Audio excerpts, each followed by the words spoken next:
ಭಗವಾನ್ watch.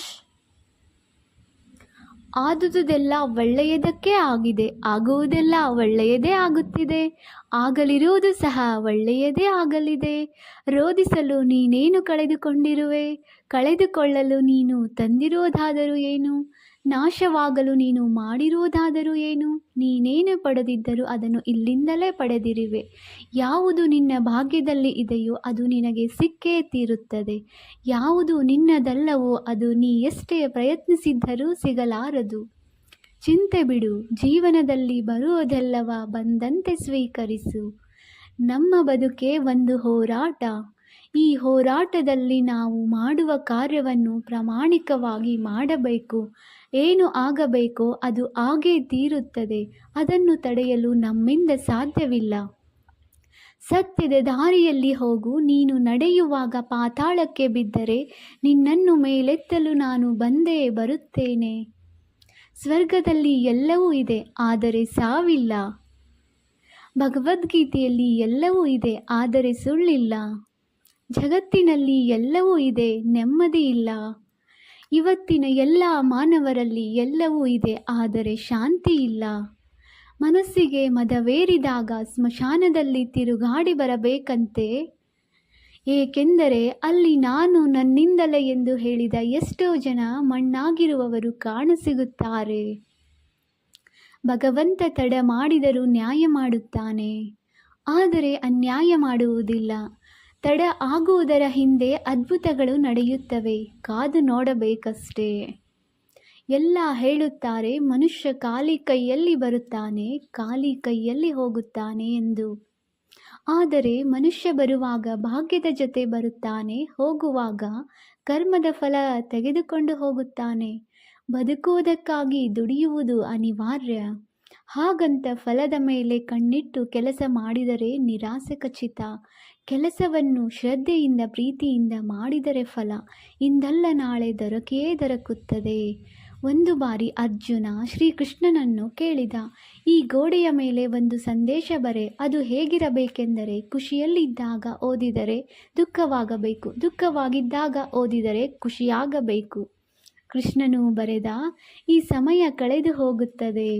ಅಕ್ಕಿ ಅನ್ನಕ್ಕೆ ಕೇಳಿತು, ನೀನು ನಾನೇ ಆಗಿದ್ದೆ, ಆದರೆ ಹೇಗೆ ಅನ್ನವಾದೆ ಎಂದು.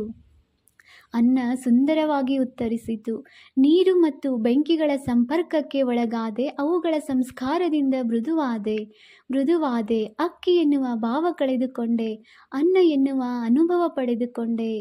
ಅದೇ ರೀತಿ ಸಜ್ಜನರ ಸಂಘದಿಂದ ನಮ್ಮಲ್ಲಿರುವ ಅಜ್ಞಾನ ದುರಿತ ದುಮ್ಮಾನಗಳ ಕಾಠಿಲ್ಯ ತೊಲಗಿ ಪುಣ್ಯಜ್ಞಾನ ಮೋಕ್ಷಗಳೆಂಬ ಮೃದುತ್ವದ ಅನುಭವ ದೊರೆಯುತ್ತದೆ. ಚಿಂತಿಸಲು ನೀನೇನು ಕಳೆದುಕೊಂಡಿರುವೆ? ನಿಶ್ಚಿಂತೆಯಿಂದಿರಲು ನೀನೇನು ಪಡೆದುಕೊಂಡಿರುವೆ? 3 ದಿನದ ಈ ನಾಟಕದಲ್ಲಿ ಕಳೆದುಕೊಳ್ಳಬೇಕಾಗಿರುವುದು ಕರ್ಮವೊಂದೇ, ಪಡೆಯಬೇಕಾಗಿರುವುದು ಪುಣ್ಯವೊಂದೇ. ದೊಡ್ಡ ಮನುಷ್ಯನಾಗುವುದು ಒಳ್ಳೆಯದು, ಆದರೆ ಒಳ್ಳೆಯ ಮನುಷ್ಯನಾಗುವುದು ದೊಡ್ಡ ವಿಷಯ. ದುಃಖದ ಬಗ್ಗೆ ಚಿಂತಿಸತೊಡಗಿದರೆ ಸದಾ ದುಃಖಿಯಾಗಿಯೇ ಉಳಿಯುತ್ತೀಯ. ಸದಾ ಸುಖ ಸಂತೋಷಗಳನ್ನು ಧ್ಯಾನಿಸುತ್ತಿದ್ದರೆ ಮುಂದೆ ಸುಖಿಯಾಗುತ್ತೀಯ. ಏಕೆಂದರೆ ಮನಸ್ಸು ಯಾವುದರ ಬಗ್ಗೆ ಹೆಚ್ಚಾಗಿ ಧ್ಯಾನಗೊಳ್ಳುವುದೋ ಅದೇ ಸಕ್ರಿಯವಾಗುವುದು. ಪರಮಾತ್ಮನಲ್ಲಿ ಏನನ್ನಾದರೂ ಬೇಡುವುದಾದರೆ ಪರಮಾತ್ಮನನ್ನೇ ಬೇಡು. ಪರಮಾತ್ಮ ನಿನ್ನವನಾದರೆ ಸರ್ವಸ್ವವೂ ನಿನ್ನದೇ. ಹೊಡೆತದ ನೋವನ್ನು ತಡೆದುಕೊಳ್ಳುವ ಶಕ್ತಿಯನ್ನು ನೀಡುವ ಭಗವಂತ ಸಮಯ ಬಂದಾಗ ತಿರುಗಿಸಿ ಹೊಡೆಯೋ ತಾಕತ್ತನ್ನು ನೀಡುತ್ತಾನೆ. ನೀವು ಪ್ರಯತ್ನಿಸುವವರೆಗೂ ನಿಮ್ಮೊಳಗಿನ ಶಕ್ತಿಯ ಅರಿವು ನಿಮಗಿರುವುದಿಲ್ಲ. ಪ್ರಯತ್ನ ನಿರಂತರವಾಗಿರಲಿ.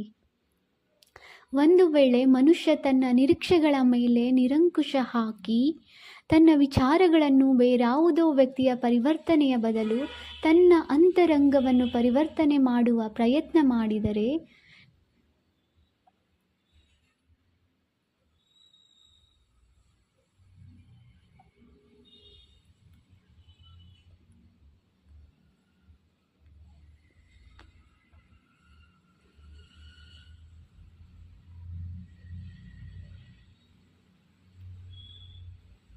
ನಾವು ಸಂಬಂಧಗಳಲ್ಲಿ ಸಂತೋಷವನ್ನು ಹುಡುಕುವಲ್ಲಿ ಕಷ್ಟವಾಗುವುದೇ ಇಲ್ಲ.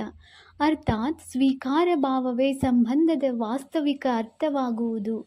ಸಮಸ್ಯೆ ಸವಾಲುಗಳನ್ನು ಯಾರು ಅವಕಾಶಗಳನ್ನು ಪರಿವರ್ತನೆ ಮಾಡಿಕೊಳ್ಳುತ್ತಾರೋ ಅವರು ಮಾತ್ರ ಬದುಕಿನಲ್ಲಿ ಗಟ್ಟಿಯಾಗಿ ನಿಲ್ಲಬಲ್ಲರು. ಒಂದು ಕಲ್ಲು ಒಂದು ಸಾರಿ ಮಾತ್ರ ಮಂದಿರಕ್ಕೆ ಹೋಗಿ ಭಗವಂತನಾಗುತ್ತದೆ. ಆದರೆ ಪ್ರತಿದಿನವೂ ಮಂದಿರಕ್ಕೆ ಹೋಗುವ ಮನುಷ್ಯನು ಮಾತ್ರ ಕಲ್ಲಾಗಿಯೇ ಇರುತ್ತಾನೆ. ಯಾವ ರಾಜನು ಸದಾಕಾಲ ರಾಜನಾಗಿರುವುದಿಲ್ಲ. ಯಾವ ಶ್ರೀಮಂತನು ಕೊನೆಯವರೆಗೂ ಶ್ರೀಮಂತನಾಗಿರುವುದಿಲ್ಲ. ಯಾವ ಬಡವನು ಕೊನೆಯವರೆಗೂ ಬಡವನಾಗಿಯೇ ಇರುವುದಿಲ್ಲ. ಈ ಜಗತ್ತಿನಲ್ಲಿ ಯಾವುದು ಕೂಡ ಶಾಶ್ವತವಲ್ಲ. ಪರಿವರ್ತನೆಯೇ ಜಗದ ನಿಯಮವಾಗಿದೆ. ಬದುಕಿನಲ್ಲಿ ಅತಿಯಾಗಿ ಮೌನವಾಗಿರುವುದು